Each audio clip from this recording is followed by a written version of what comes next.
So good evening and welcome to a very important and rather unique lecture that we're going to be offering here this evening. Unique in many ways. First of all, it's a lecture that is co-hosted by CEU and the Embassy of the Netherlands, and I'll explain a little bit more about that in a moment. It's unique because we have with us as the lecturer someone with whom I had the very good fortune of working closely on some of the most difficult issues of the late 1990s in Rwanda and Bosnia, former Minister Jan Pronk, whom I will introduce in a moment. I think in many ways, tonight's lecture, because it's a joint enterprise with the Netherlands embassy and my friend Gaius Scheltema, the ambassador, who is here tonight. Thank you so much, Gaius, for this. I think this is sort of symbolic of what CEU is all about. CEU, of course, is a university that is completely international from top to bottom, with students from over 100 countries and faculty from over 35. We work very closely with embassies from around the world, which are here, and sometimes far-flung as well. To host, we also host ambassadors frequently at our public lectures. Very pleased that we have a number of ambassadors here tonight.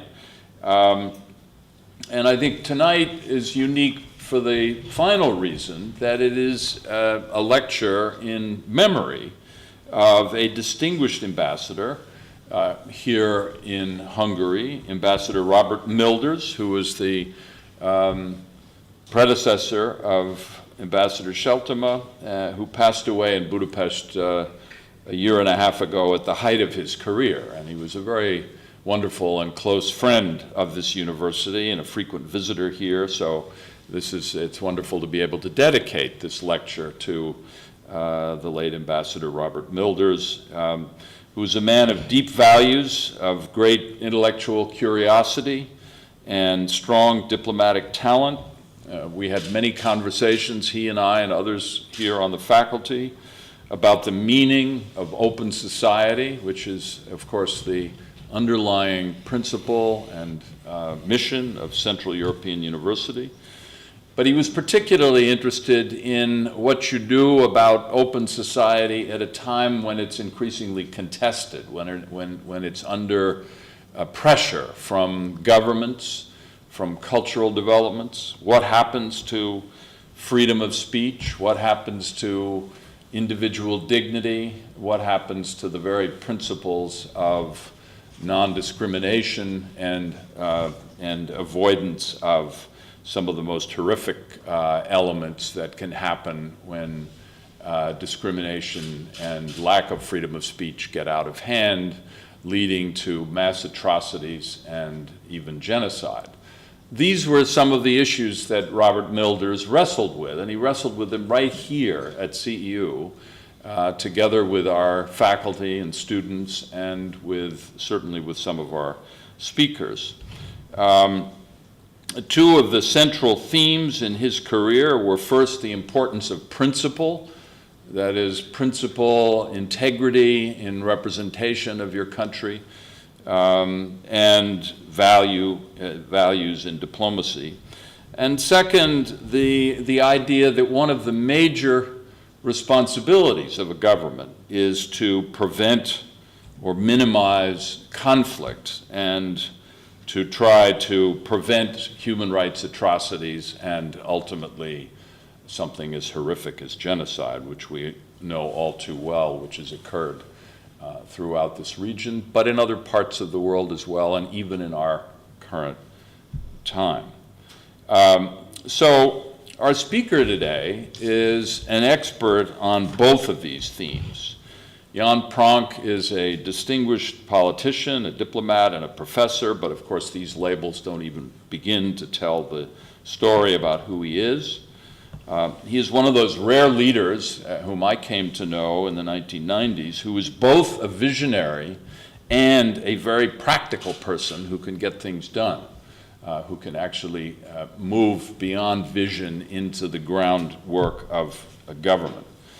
In his 17 years as a Dutch government minister, he transformed the concept of development and development assistance so that the Netherlands became a world leader in international aid. And during his time in office, the Dutch government contributed 1.5% of its GNP, gross national product, to international development, which is light years ahead of what all the other countries, many of the other countries of the world were doing at the time in terms of percentage of contribution.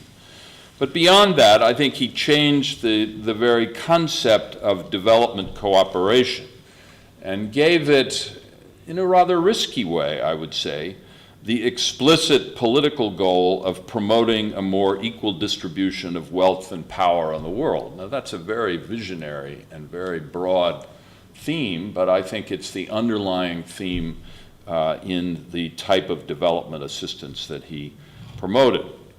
Now, I met Jan Pronk when I was an Assistant Secretary of State for the United States government in human rights. And I was working with a lot of other people on the horrific crises that I was talking about a minute ago: Yugoslavia, Rwanda, the collapse of Yugoslavia, and the development of crimes against humanity and genocide there, and then in Rwanda as well, in an even more horrific way. And I was pushing the U.S. government to take a more active leadership role on these issues, and particularly in holding accountable those who were responsible for these crimes and trying to end the conflict. And I had heard about the remarkable work of Jan Pronk and his legendary ability to generate international support for humanitarian work and development work.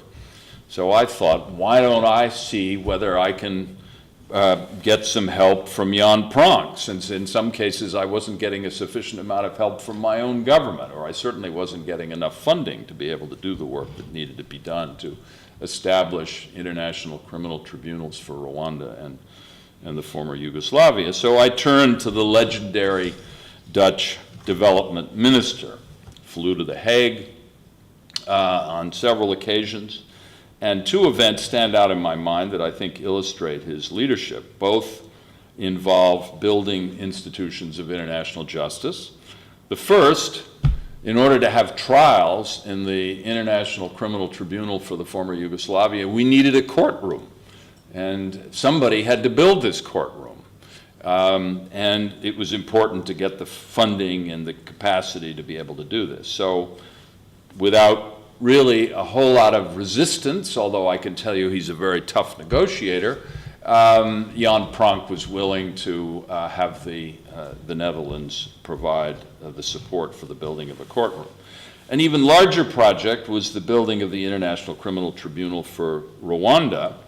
And there we were just remembering that he and I together had gone to Kigali in 1997 to convene, or he convened, and I was very much involved, an international donors conference to get the funding for this International Criminal Tribunal. Not a very typical donors conference, if any of you in the field of diplomacy know that donors get together to try to figure out whether to support certain kinds of economic development, et cetera. Well, in this case, we wanted the support for the very first instrument of international justice to be brought to bear on a problem of this kind, and I think we succeeded.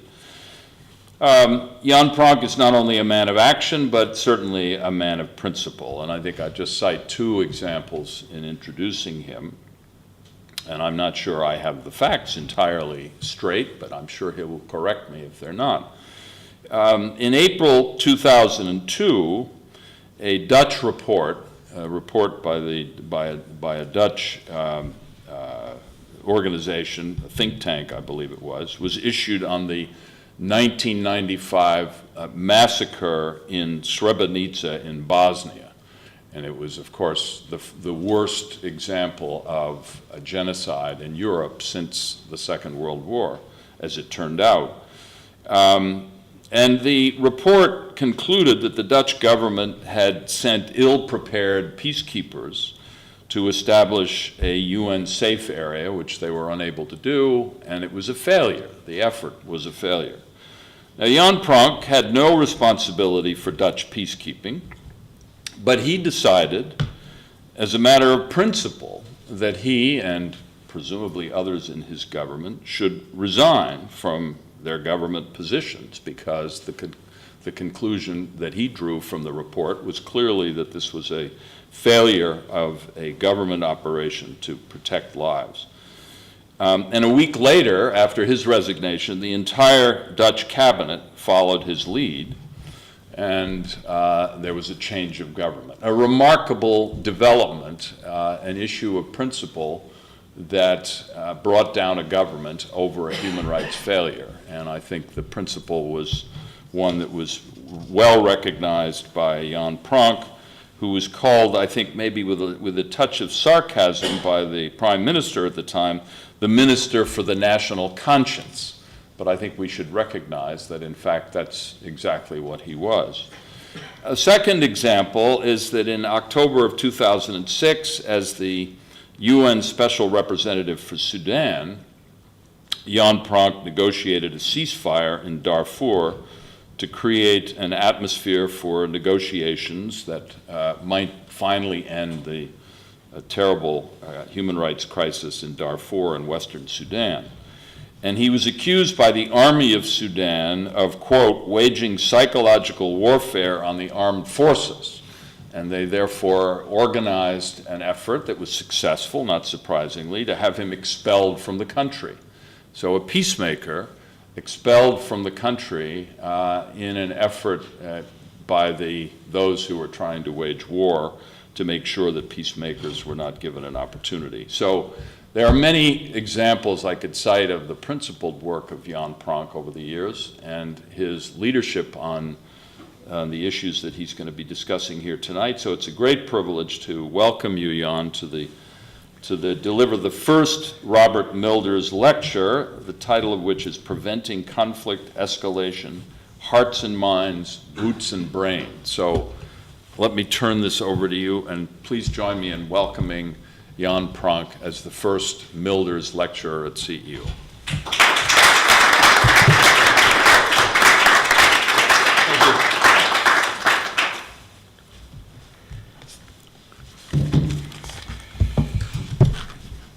Thank you, Robert Shattuck. You have been too kind, but I'm not going to correct you. That would take too much time.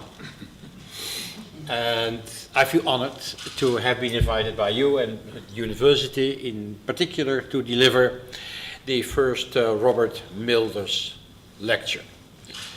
There are two types of diplomats. There are those who follow the political instructions, and politicians think that they're very good diplomats. And there are those who are independent intellectuals, who think also themselves and talk back. Those are the real good diplomats, giving some countervailing power to politicians. And I'm honored because Robert Milders did belong to that second category, to be the person to give the first Robert Milders lecture. And because he was an intellectual and a thinker, I've done my best, and I've prepared a lengthy written text. Don't fall asleep. But I wanted to honor him, and as I indicated, it will be a lecture and not a talk. A lecture on preventing conflict escalation. And I would like to present you with a number of lessons from experience, following a kind of theoretical introduction, which I will start off with saying something about the issue which John Shattuck touched upon, in particular in the beginning, and that is development, because to a certain extent, I've been involved in peacemaking, but my background is development. Development and peace are intertwined. There's no development without peace, and peace will not last without development. For some of you, this may seem a truism. Others may claim that not all poor countries have been affected by civil war. However, if we define development as a process in which all members of society take part, all members share the fruits and enjoy progress, then indeed development requires peaceful relations between citizens. Then, alternatively, peace requires development, and that means inclusive development. However, the real world is different. Any process of development is characterized by scarcities of land, water, energy, capital, resources. And this implies that allocation and distribution questions will prevail. There are conflicts of interests between big farmers and poor farmers, between farmers and urban citizens, between people of different religions and different ethnic backgrounds, different nationalities and languages, men and women, older and younger people, traditional elites and people aspiring at modernity, majority and minority groups, rich and poor, powerful and powerless. All development processes are conflict-ridden. However, not all conflicts result in violence. In many societies, people know how to manage conflicts. They've reached agreement about the way in which decisions should be made. They've reached consensus regarding principles and values relevant for peace, such as freedom and equality. They've learned to set and obey laws and rules to distribute scarce resources.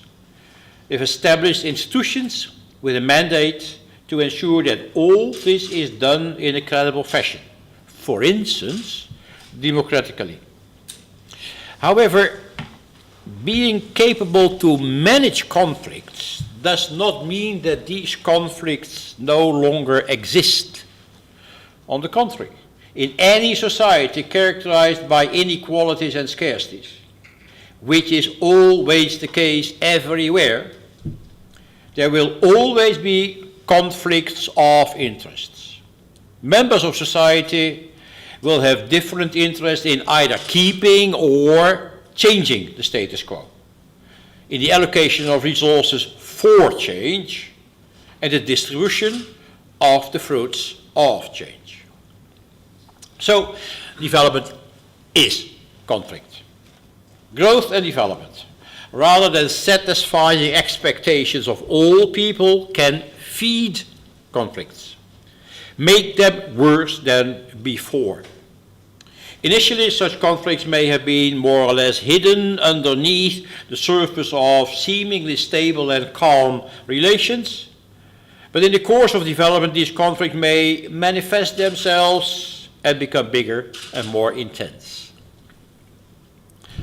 But much development does not deserve the name development. Much development is mal-development. It may seem to lead to progress for the nation, but some people, or even many, feel that they will always lose, and that others will always gain, or gain more. Some groups may stay behind, such as laborers exploited in dire conditions. Others may be pushed aside, such as indebted farmers, deprived of their land. Maldevelopment, resulting in greater inequalities, may also endanger the future through a rapid depletion of resources, reaping the benefits of growth today, but shifting the costs of growth onto future generations. Any process of development, by definition, implies a conflict of interest between present generations and people yet unborn, who do not have a voice, but will be affected.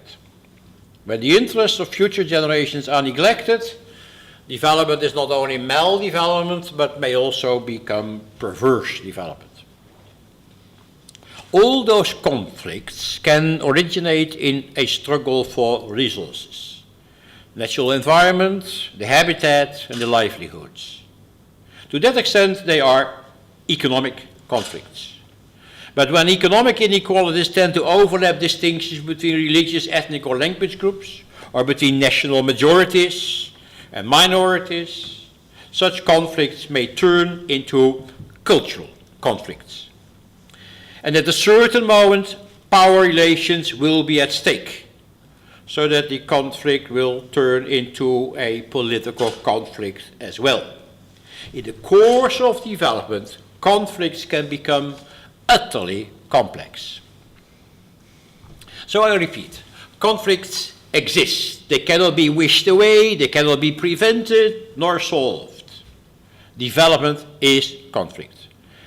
Development can even feed conflict. In development policy making, this has not always been a basic common understanding. Roughly speaking, until the end of the Cold War, there was greater attention for international conflicts, the liberation wars between people in the colonies and the empires which once had ruled those countries, the economic struggles between the peripheral countries of the south and the centers in the north, the consequences of the Cold War for the position of southern countries within the respective spheres of influence of East and West. And when during the first couple of years after the end of the Cold War, violent civil wars broke out in some developing countries, this initially was seen as an exemption, or anyway a mere transition phenomenon. This resulted in a mainstream idea that development would require stability. The prevailing view was that countries lacking stable conditions first and foremost should get their act together. They would not qualify for long-term development aid for the investment and growth, but only for short-term relief assistance. These countries were seen as failed states, failing nations, or fragile societies, to be distinguished from stable developing countries and emerging economies with good governance structures. However, also in supposedly stable countries, development and transformation processes often result in greater social and economic inequalities between population groups in all societies, rich and poor countries, traditional emerging or modern economies, democratic or authoritarian nation states. Conflicts of interest prevail. I repeat, they cannot be prevented. However, they can be curbed, checked, constrained. Management of conflicts means preventing escalation. Escalation into complexity, escalation into violence, also across frontiers. Preventing conflict escalation will require, first and foremost, the curbing of practice of maldevelopment and redirecting perverse development. Instead of aiming at overall fast and high economic growth to the benefit of some interest groups only, a development path can be chosen that is both inclusive, that means equally benefiting all present members of society, and sustainable, which means that it will not reduce choice options of future generations. Sustainable development keeps itself alive. It does not eat up the resources needed in the future. Only by choosing a development path which is both inclusive and sustainable, conflict escalation can be halted. Choosing the right development path requires more than this. Development is also social cohesion, the creation of a society, the establishment and integration of cultural identities, nation building, the formation of a viable state, the design of a good governance structure, democratization, and reaching agreement on principles, rules, and procedures of decision-making. People will have to review and reform institutions which have become obsolete or less credible, and establish new ones. All this, as parts of development, has to be given shape on the basis of domestically felt principles and values, rather than imported ones. In order to be lasting, sustainable, and credible in the eyes of all members of society, development should be homegrown, just like nation building, state building, democratization, and the preservation of human rights must come from within. And if, as I said, development is homegrown, then also the prevention of escalation of developmental conflicts should be homegrown. Peace can only last if designed and built up from within. Peace cannot be imported. Is this a final no to aid from outside? Development assistance, foreign aid for democratization and for the protection of human rights? International help to build a state and to improve governance? Definitely not. Any society is part of a greater society. Nations are part of a global network, and decisions within nations concerning their own development will affect other nations as well. That's one reason why nations may hold each other accountable, mutually, at equal footing. Moreover, nations are obliged to assist countries which are lagging behind economically, for instance, due to their colonial past. There's also a moral and even political duty to help countries in distress because of man-made or natural disasters. And finally, there is a responsibility to protect people if and when they fall victim to calamities, injustice, or oppression. All these responsibilities, obligations, mandates, duties were laid down in numerous resolutions and treaties of the UN. Some of them are legally binding. Others are political commitments, well-intended promises, or merely statements of international morality. Together, they've laid down the basis for an advanced system of international assistance, cooperation, and intervention. However, practical experience of international development assistance during more than 60 years has taught us that outside help can also feed or sharpen existing domestic conflicts or even add new conflicts. For instance, by introducing foreign interests competing with domestic interests. Preventing harmful effects of foreign intervention is another reason to prefer homegrown development, using mainly own resources, domestic capital, autochthonous knowledge, indigenous technology, national entrepreneurs. The same would apply to intervention in other domains: state building, democratization, governance, and the preservation of human rights, and also the prevention of conflict escalation. In all these fields, the introduction of models, foreign models, which are not applicable in the aid-receiving country or not yet, may distort development.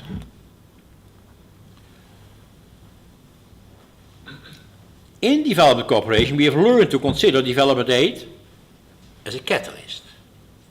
Providing development assistance implies no more, but also no less, than inserting one additional factor into a process which within that country already for many years had taken place through the interplay of a multitude of domestic factors.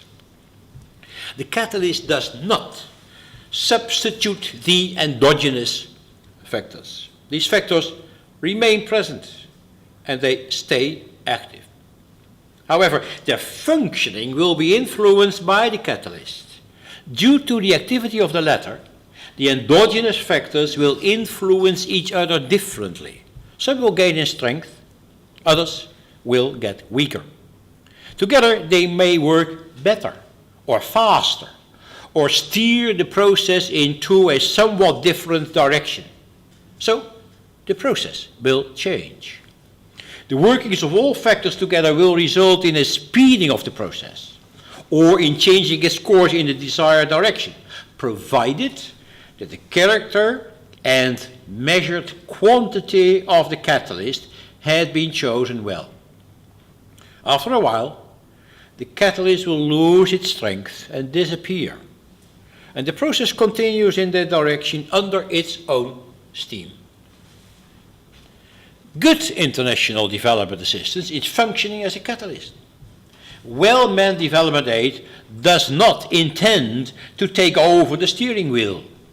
It does not substitute domestic factors, but helps those working better. In development policy making, foreign capital, foreign knowledge, technology, skills, experts, entrepreneurs, and public personnel are not brought into a country to control the process, but to facilitate its workings.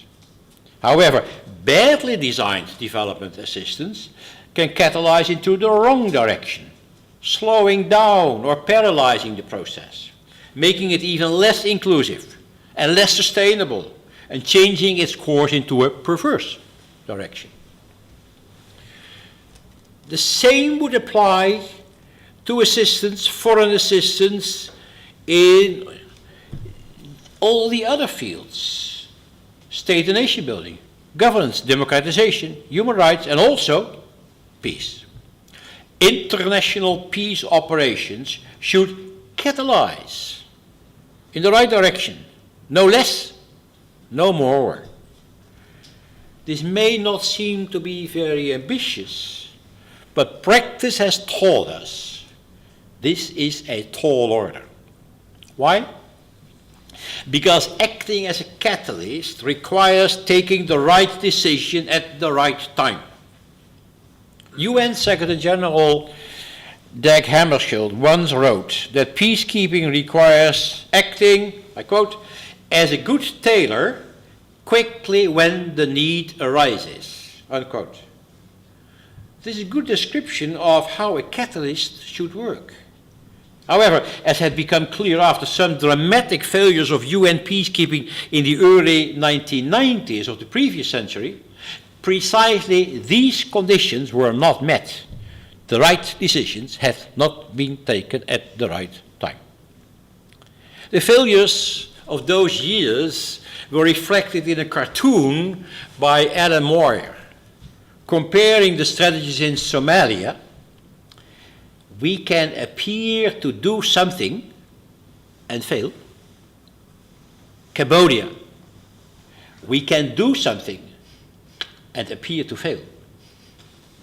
Bosnia, we can appear to do something and appear to fail. And Rwanda, we can fail to appear. In the words of Erskine Childers, a stern critic of the practice of UN peacekeeping in those days, mid-90s, the good tailor role had come apart at the seams. Faulty needs assessments, inadequate resources, bad timing, and ambiguity of mandates, these four, had turned peace operations ineffective or even counterproductive. Childers came to this assessment of UN peacekeeping about 20 years ago. At the time, one might argue that failures of international peacekeeping were due to the teething problems of the first years after the end of the Cold War, and that we were still learning by doing. However, I'm afraid that present assessments would have to be no less harsh. Alan Moore could draw a similar cartoon about peacekeeping in the first decade of the new century. Darfur, we can appear to do something and fail. Afghanistan, we can do something and appear to fail. Libya, we can appear to do something and appear to fail. And Syria, we can fail to appear. Likewise, which of these categories would fit Sri Lanka, Congo, Central African Republic, or Iraq? Dag Hammarskjöld was the father of UN peacekeeping. 30 years later, one of his successors, UN Secretary General Boutros Ghali, became the father of UN peace building. He wrote an agenda for peace, 92, an agenda for development, 94, an agenda for democratization, 96. More clearly than before, Boutros made a distinction between preventive diplomacy, defined as preventing disputes from arising, escalating, and spreading. Peacemaking, 2. Bringing conflicting parties to agreement with the help of non-military means. 30. Peacekeeping, the same, but through deploying a civilian plus military UN presence in the field. And finally, fourthly, peace building, which means solidifying peace, preventing relapse into hostilities, and avoiding recurrence of violence. The relations between these four phases, and also with humanitarian relief programs, reconstruction of war-torn societies, and thereafter development, were set out in a number of UN documents and resolutions. In practice, most of the attention of the international community was given to peacekeeping, in particular through military deployment. Either expectations regarding the use of non-military action were low, or diplomacy had failed. However, I'm afraid that Erskine charted 4 main reasons of failure of UN peacekeeping: failing political needs assessments, bad timing, inadequate resources, and flawed mandates, I repeat, also apply to preventive diplomacy, peacemaking, and peace building. While the situation in quite a few countries would have qualified for diplomatic interventions in order to see, listen, talk, mediate, and put some pressure, the international community seldom has taken timely action. Childers had blamed, in particular, the permanent members of the Security Council for non-action or false action. In his view, restoration of the truly multilateral character of UN decision-making was necessary in order to get timely and more effective peace operations. However, UN reform is far away. Since the beginning of this century, the main powers have become even more reluctant to reform international decision-making. And moreover, due to the situation around Ukraine, the climate between East and West is going from bad to worse. This raises the question to which extent peace operations could be improved despite the present paralysis in the decision-making machinery to launch such operations. How can we get better operations in the field? Can we learn from experience and formulate some general guidelines based on the insights gained in development policy and in conflict management? I will try to do so based on the ideas mentioned earlier. And I repeat what's the gist of those ideas. I will repeat it in 5 sentences as the beginning. First, development is conflict, you remember. Second, the aim should be to prevent the escalation of conflicts rather than conflicts themselves. Third, such prevention, like development itself, should basically come from within. And fourth, foreign assistance can help, but also hamper. And fifth, such assistance should function as a catalyst only. This brings me to the following guidelines, lessons, guidelines. First, there are no guidelines, no general ones, uniformly applicable in all situations. Just as with development policy or adjustment policy, there is no fit for all. All countries are different. All regions are different as well, geographically, in terms of endowment with resources, economically, socially, culturally. The traditions differ between countries and regions, and also the institutions and power relations. In development, differences are more important than similarities. It is the specificity of a country, a region, or village which should be taken as a starting position in the formulation of development policies and policies of adjustment to a crisis. We have learned that those policies should be tailor-made. Tailor-made, as a matter of fact, that is the same term as the one used by Dag Hammarskjöld with regard to peacemaking. Tailor-made, no straight-jacket approach, but acting as a good tailor as and when the need arises. And the need is different everywhere. Second, building peace is a bottom-up endeavor, just like development.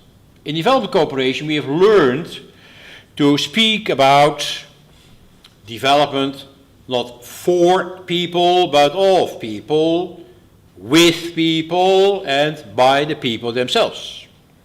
We've also learned to speak about human development, participatory development, bottom-up approaches instead of top-down, local ownership. These concepts may seem fashionable, but we have also learned that policies merely aiming at macroeconomic growth under the assumption that in the end such growth will trickle down to everybody will miss the mark. Many people will be excluded. Inequalities will increase. Dissatisfaction will grow. People will resist such policies, which tempts a regime to go for national security irrespective of human rights. Conflict management should aim at human security instead. Peace building should be integrated with development policies right from the start instead of waiting for the so-called post-conflict phase. The whole concept of post-conflict is an anomaly. Excuse me. Moreover, many countries are in a half-war, half-peace situation. When violent hostilities are reduced, or when a ceasefire has been accomplished, reconstruction activities should start right away in order to sustain and broaden the peace and win the hearts and minds of people. Peace building should not be seen as a separate phase in conflict management after peacekeeping.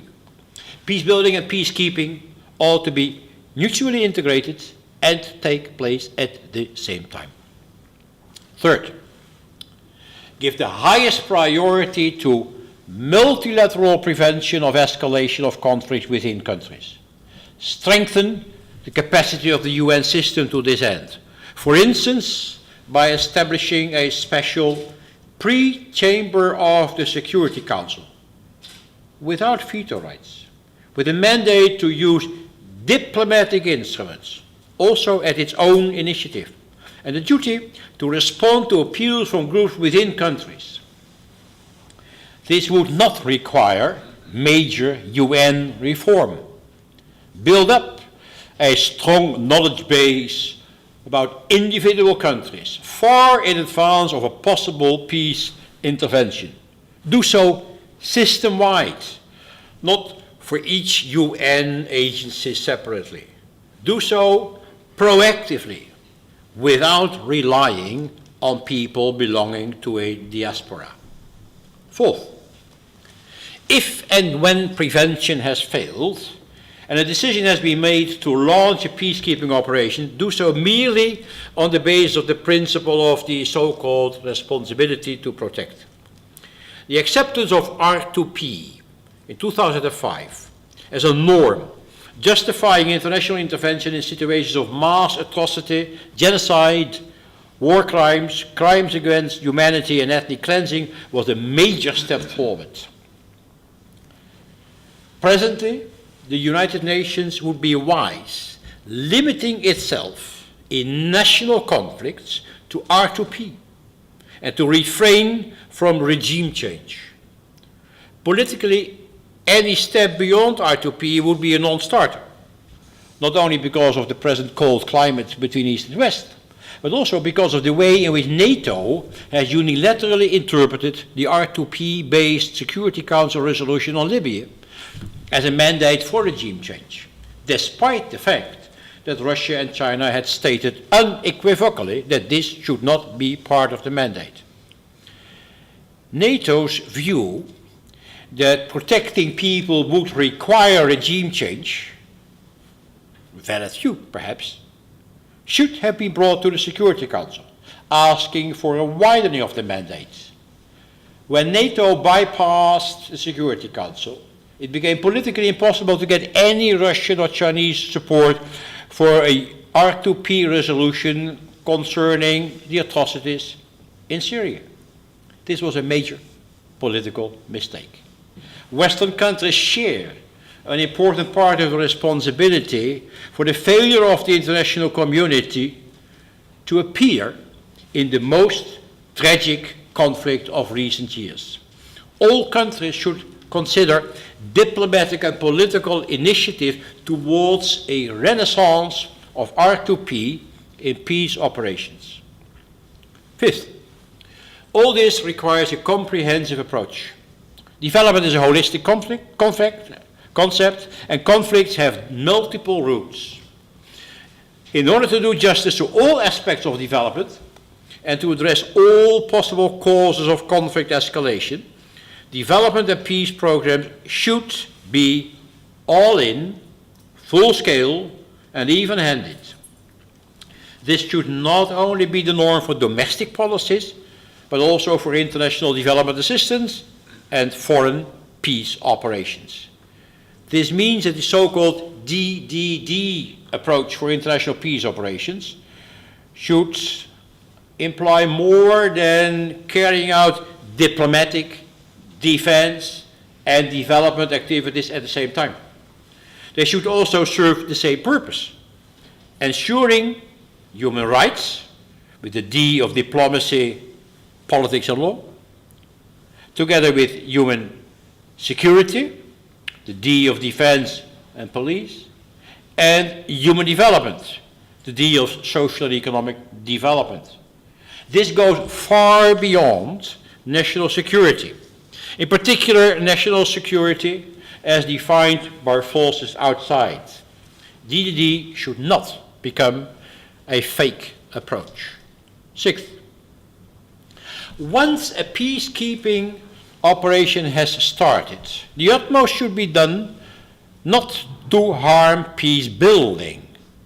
Peacekeeping can destroy peace building in different ways. For instance, if carried out as a narrow exercise, a military intervention only, or when it results in many civilian casualties, or in rape, or sexual misconduct by peacekeepers. Then peacekeeping has lost its credibility. This will breed distrust amongst parties which have to be brought together. A peacekeeping operation can also harm peace building if peacekeepers demonstrate partisan behavior. Peacekeepers favoring one party to the conflict lose their impartiality and make it impossible for peace builders to build trust and inspire confidence. Moreover, peacekeeping which is imposed from outside will easily result in all parties to a conflict turning against the peace operation itself. The fact that these parties have found a common enemy does not mean that they found a common basis to make peace amongst themselves. 7. Peace operations should use boots on the ground. The people which should be protected live on the ground. Their lives have to be saved. Their hearts have to be won. Their minds will have to be convinced that the intervention is taking place in their interest rather than serving foreign interests. That means listening to people, talking with them, seeing people in the eye, understanding body language, talking with them, seeing, understanding body language, exchanging information, sharing insights. Peace operations using drones, bombing by airplanes in the sky far above where people till their land and build their schools and houses, inflicting so-called collateral damage, sends diametrically opposed to R2P. It will not lead to de-escalation of conflict, but feed revenge and hatred. Promises can be made to investigate civilian casualties and find out responsibilities, but the promises will neither be kept nor believed. Boots on the ground can do harm as well. They have done so. But blue-helmet military personnel carrying out a peace operation in cities and in the countryside, working close by civilian peace builders, is more visible, less anonymous, and more directly accountable. 8. This calls for a unified approach to be carried out by all components of a peace operation in conjunction with each other. I'm using the term unified approach rather than integrated approach because I'm aware that the different agencies and organizations within the UN system detest integration and wish to stay as much as possible autonomous. Endeavoring integration is flagging a dead horse. I'm also not calling for coordination because this is a rather hollow concept. Separate units are only too happy agreeing to the need for coordination because in practice they can easily get around the requirements. A unified approach implies that all agencies, units and organizations declare having the same objective and obey the same boundary conditions set by those who carry the ultimate political responsibility for launching the operation, the Security Council and the Secretary General of the United Nations. A unified approach furthermore implies that everybody has a duty to consult each other, always, and to cooperate when working in the same sector, for instance health, or in the same region or province. All constituencies of a unified operation should also be obliged to use common resources and a common infrastructure, instead of building their own security, communication, transport, information, and intelligence system. All this has to be carried out under unified command in a decentralized structure. For outsiders, this may seem self-evident, but in practice the opposite is true. Many peace operations do not only fail because of the 4 main reasons mentioned by Erskine Childers 20 years ago, but also because their implementation on the ground is fragmentary and because of repeated disputes between the military and civilian personnel and staff. In a unified approach, under decentralized unified command, with situation-specific flexibility and delegated responsibilities, a peace operation can become a true catalyst in local processes rather than a foreign body. 9. Peacekeepers and development workers, in order to be welcomed as catalysts rather than being looked at with suspicion as foreigners, should understand that they are guests, not new occupants of the house. Peacekeepers and peace builders come and go. The locals stay. It's their country, their history, their culture, their future. They know more and often know better. Arrogant behavior of peacekeepers, showing little respect for the culture and traditions of the hosts, driving around in big cars, spending a lot of money, entertaining themselves in broad daylight or nightclubs, drinking whiskey in alcohol-free societies, paying low salaries to local staff who are given only minor responsibilities below their grade and capacities, is detrimental for peace building based on trust and cooperation.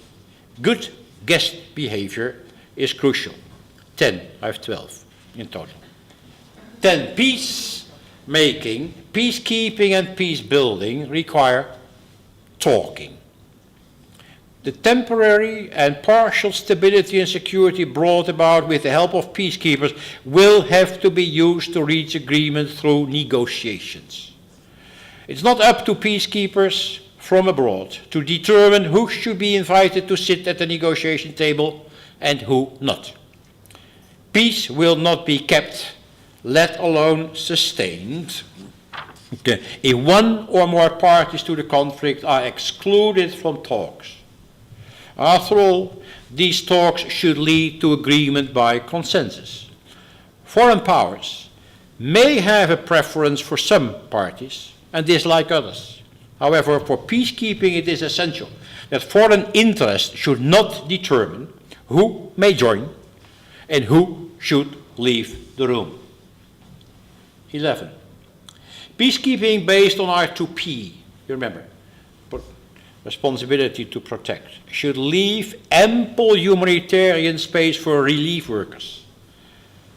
Protection of civilians requires more than physical security in enclaves. Food and nutrition, healthcare and medication, water and shelter are essential.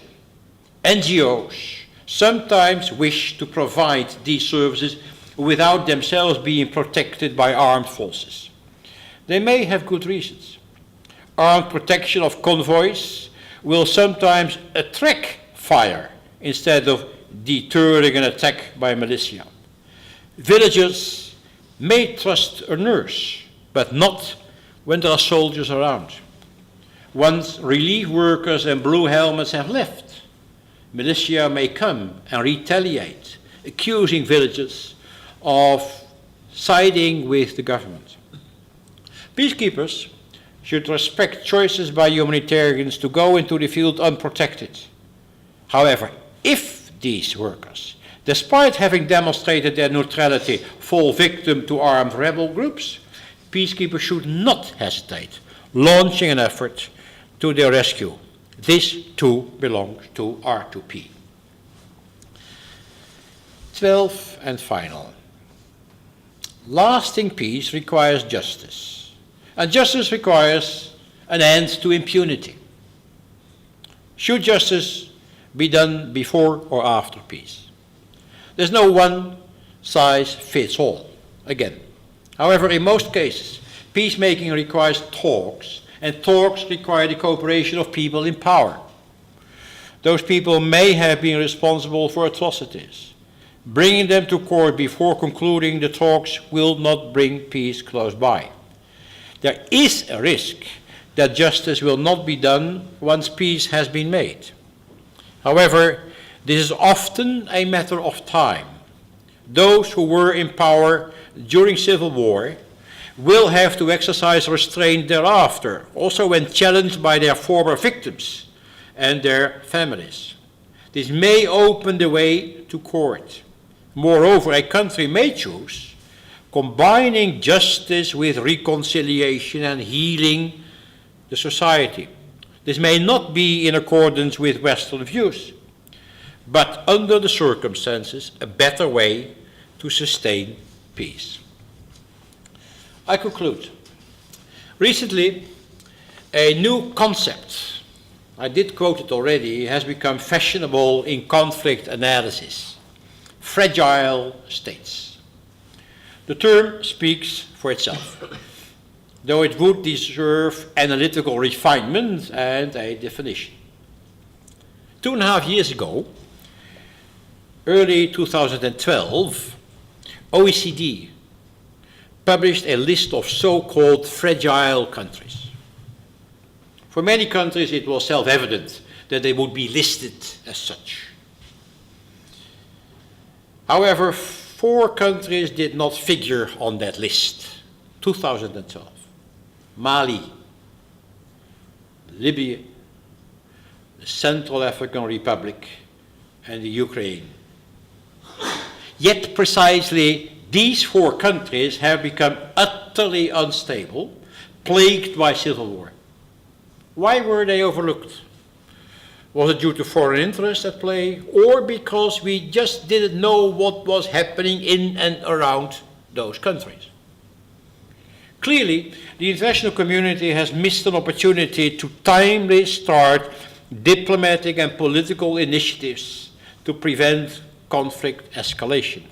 Again, at present, we hardly know how to make, keep, or build peace in these countries. I'm afraid there is more to come.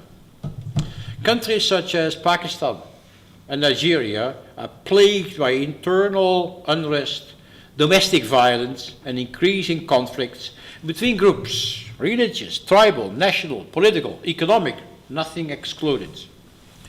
When these conflicts further escalate, for instance, across national frontiers of these countries, international security will be at stake. We urgently need improved and new international mechanisms to deal with domestic conflict. Thank you.